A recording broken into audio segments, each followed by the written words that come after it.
Bonjour à tous. Aujourd'hui, nous allons vous montrer, tout au long de ce documentaire, comment le sculpteur suisse Giacometti s'est inspiré de l'art grec pour produire ses œuvres.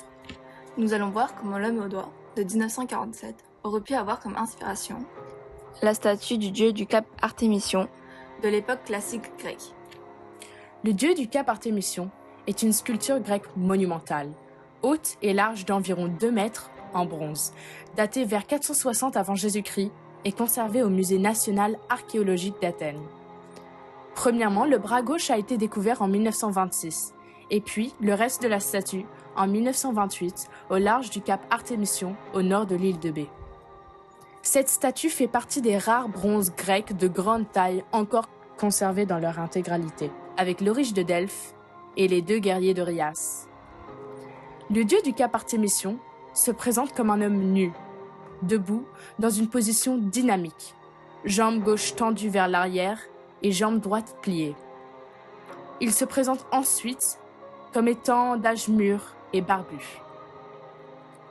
Il lançait un attribut qui a disparu. Celui-ci a souvent été supposé être la foudre et donner lieu à une identification du dieu comme Zeus. Cependant, une analyse de la position des mains et notamment de l'index droit remet en cause cette première hypothèse. Il semblerait que l'attribut ait été un trident et qu'il faille donc considérer le dieu comme Poséidon. Toutefois, le débat n'est pas clos. Les spécialistes font remarquer les proportions un peu archaïques des membres et de la tête. On note, dans cette statue, un certain nombre d'incongruités morphologiques. Dans la position du corps, l'étirement du pied gauche ou encore la longueur des bras, équivalente à celle des jambes. Ces archaïsmes ainsi que l'apparence traitée avec virtuosité ont permis de rattacher cette sculpture au style sévère. Néanmoins, la précision des volumes musculaires, quoique stylisés, et la douceur dans la transition des plans laissent déjà entrevoir le style classique et font pencher pour une datation à la frontière de ces 2 époques, vers 460 avant Jésus-Christ, selon les spécialistes, c'est-à-dire dans une période contemporaine du temple de Zeus à Olympie. Le sculpteur joue avec le regard du spectateur, qui devait se placer face au visage, et décomposant le mouvement pour donner plus de dynamisme. Alberto Giacometti, né le 10 octobre 1901 à Borgo-Novo en Suisse, est un sculpteur et peintre suisse, surtout connu pour ses sculptures atténuées de personnages solitaires. Son travail a été comparé à celui des existentialistes de la littérature. Quoiqu'il n'y ait plus de grandes écoles littéraires dans l'après-guerre, on peut qualifier les œuvres dans les périodes 1945 à 1955 comme existentialistes. Au début, l'existentialisme est plutôt un mouvement philosophique que littéraire. L'existentialisme est le produit d'un climat négatif et pessimiste qui s'est constitué sous l'influence de divers éléments. La crise économique en 1929, la guerre destructive, l'angoisse et les progrès techniques qui réduisent l'individu à un individu producteur. Les écrivains ne croient plus à un homme idéal, gouverné par des valeurs morales. L'homme est jeté sans raison dans un monde qui n'a pas de sens. Ils ne peuvent que se raccrocher à leur propre existence individuelle. La solitude de leur héros est absolue. Ils ne participent ni à la société, ni à l'histoire. La vie littéraire de l'après-guerre est fort marquée par les œuvres de Jean-Paul Sartre et d'Albert Camus. En 1948, lorsqu'Alberto Giacometti expose pour la première fois son nouveau travail à la Pierre Matisse Gallery de New York, tout le poids de l'Holocauste se fait sentir. Ces horreurs étaient alors pleinement connues, tout comme la dévastation causée par les armes atomiques larguées sur le Japon. Entre-temps, les Alliés avaient cessé d'être des alliés et l'avènement de la guerre froide semblait menacer l'annihilation nucléaire universelle. Pour achever le changement radical du contexte social, politique et culturel, l'existentialisme, tel qu'ébauché par Jean-Paul Sartre et Albert Camus, avait balayé philosophiquement le terrain des 2 côtés de l'Atlantique. Giacometti découvre le cubisme, l'art africain et la statuaire grecque et s'en inspire dans ses premières œuvres. Ses sculptures sont en plâtre, parfois peintes ou coulées en bronze, technique qu'il pratiquera jusqu'à la fin de sa vie. L'homme au doigt est une sculpture en bronze de 1947 d'Alberto Giacometti, qui est devenue la sculpture la plus chère jamais vendue, pour 141,3 millions de dollars américains le 11 mai 2015. L'extrême rareté de l'œuvre est soulignée par le fait que le moulage proposé chez Christie's est considéré comme la seule version en bronze de l'homme au doigt que Giacometti a peint à la main afin d'accroître son impact expressif, ce qui en fait une opportunité singulière pour les meilleurs collectionneurs du monde de voir et admirer cette œuvre exceptionnelle. Giacometti a réalisé 6 moulages de l'œuvre plus une épreuve d'artiste. Elle a été dans les collections du Musée d'art moderne de New York, de la Tate Gallery de Londres et du Des Moines Art Center. À son propre compte, Giacometti a créé l'homme au doigt en une seule nuit phénoménale. Son exposition à la galerie Pierre Matisse à New York devait ouvrir ses portes en janvier 1948, et le temps pressait. J'ai fait cette pièce en une nuit, entre minuit et 9 heures le lendemain matin, a déclaré Giacometti. C'est-à-dire que je l'avais déjà faite, mais je l'ai démolie et j'ai tout recommencé parce que les hommes de la fonderie venaient le reprendre. Et quand ils sont arrivés ici, le plâtre était encore humide. L'homme au doigt se dresse avec une superbe assurance, dominant l'espace qui l'entoure de son geste autoritaire, défiant la pression indomptable de la mortalité. Tête haute, la figure se tourne dans la direction du doigt pointé, comme pour obéir à son signal en regardant vers l'extérieur, vers l'avant. Quant à la sculpture de l'homme au doigt de 1947, a déclaré Alberto Giacometti, je voulais dès le départ faire une composition de 2 figures. Mais lorsque la première a été faite, il m'était tout à fait impossible de faire la seconde. Ce n'est qu'en 1951 que j'ai eu envie d'essayer de le faire. Et ensuite, la figurine en plâtre a été exposée chez Maeg dans mon exposition de 1951.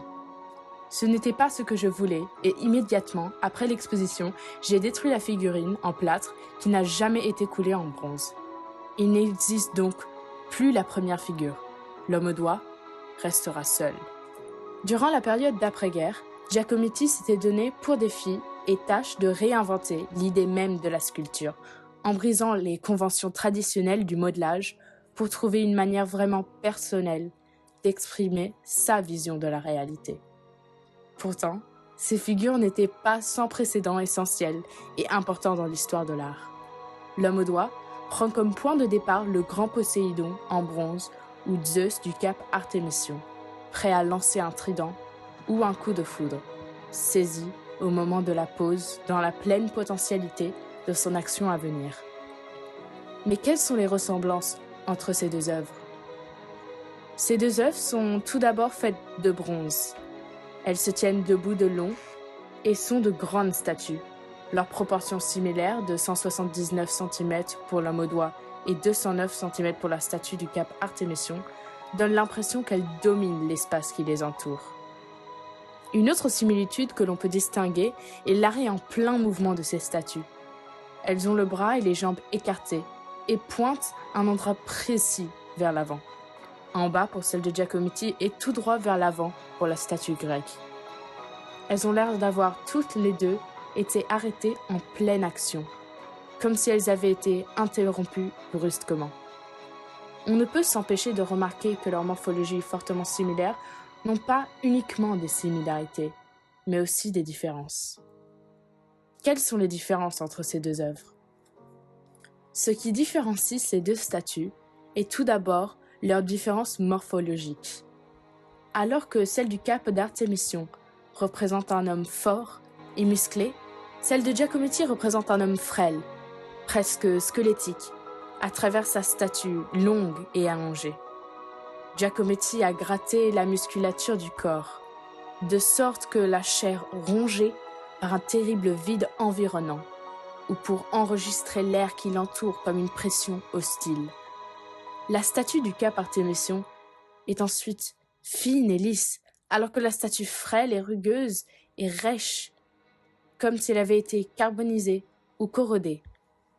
Puis, la statue grecque apparaît plus confiante, avec une apparence plus divine que la statue de l'homme au doigt, qui, elle, a l'air moins imposante et plus humaine.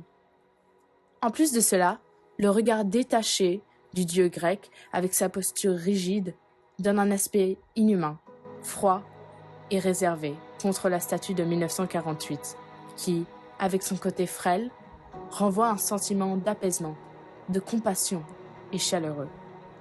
Enfin, la jambe pliée de la statue de Zeus, ou Poséidon, montre qu'il est vraiment en mouvement, contrairement à l'homme au doigt, qui se tient debout et droit, étant presque statique, dégageant une vision d'un homme étant presque invisible. Giacometti déclare s'inspirer des œuvres grecques, mais n'est jamais arrivé à reproduire la taille qu'il voulait, créant à la place ces sculptures iconiques, longues et allongées. Ah mais c'est ça je voulais faire toujours, je veux continuer d'ailleurs. Je veux le faire au plus proche possible de ce que je vois, tel que je le vois.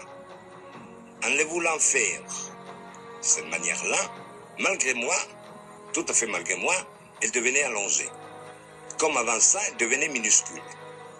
Mais elle ne devenait vraie, jusqu'à une certaine époque, que minuscule. Elle ne devenait un peu vraie pour moi qu'allongée. Et je me suis battu contre cet allongement pendant des années.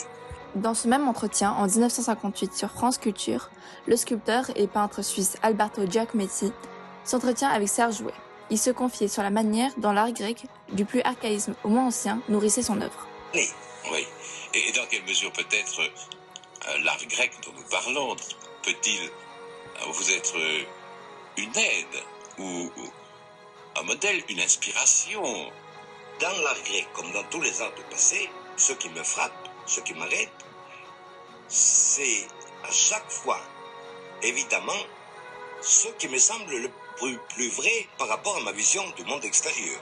Et dans quelles œuvres les trouvez-vous alors? Et alors, pour me tenir au grec, il y a des œuvres qui vont des tout à fait premières, archaïques, jusqu'à tout à fait dernières, au Laocoon ou au gladiateur Farnèse, n'est-ce pas, qui est du 1er siècle avant Christ, enfin, jusqu'au dernier. Donc, à travers toute l'art grec, il y a des choses qui me touchent ou qui me passionnent à la même mesure. Ce qui me touche dans une tête de Cyclade, oui, qui me semble la tête plate, on pense évidemment de Cyclade, oui, où il y a à peine indication de détail en première vue. Il y a juste le nez. Me semble une des têtes les plus ressemblantes réellement de ma vision d'une tête. Giacometti s'inspire de l'art grec, mais n'y puise pas toute son inspiration. Il représente l'homme, à travers ses statues d'une manière plus réaliste, rejetant les caractéristiques principales des statues grecques, c'est-à-dire l'art romanesque contre des traits plus réalistes et naturels. Le sculpteur s'oppose à travers sa sculpture à l'idéalisation du corps des statues grecques, en particulier de celle des dieux, pour décrire la vraie nature humaine en dénonçant sa fragilité, sa souffrance, sa solitude et ses défauts humains avec l'aspect rugueux et frêle de sa sculpture. Giacometti étant mort à peu près 40 ans après la découverte de la statue grecque du Cap Artémission, il aurait très bien pu s'en inspirer, ce qui est ensuite confirmé dans cet entretien en 1958 avec France Culture. Pour conclure, les ressemblances entre l'œuvre de Giacometti et la statue du Cap Artémission, qui aurait été découverte 20 ans précédant la création de la sculpture de l'homme au doigt, et l'entretien de 1958, prouvent l'influence de l'art archaïque dans la carrière de Giacometti. Néanmoins, l'homme au doigt n'est pas la seule œuvre de Giacometti qui puise son inspiration dans l'art antique grec. L'homme marchand de 1960 s'inspire elle aussi de statues grecques. Elle prend pour inspiration les couronnes grecques. À travers une incursion dans le temps, nous avons saisi, je crois, mieux que de toute autre façon, le lien qui existe et que vous éprouvez si fort entre un art qui est représenté au Louvre et le vôtre.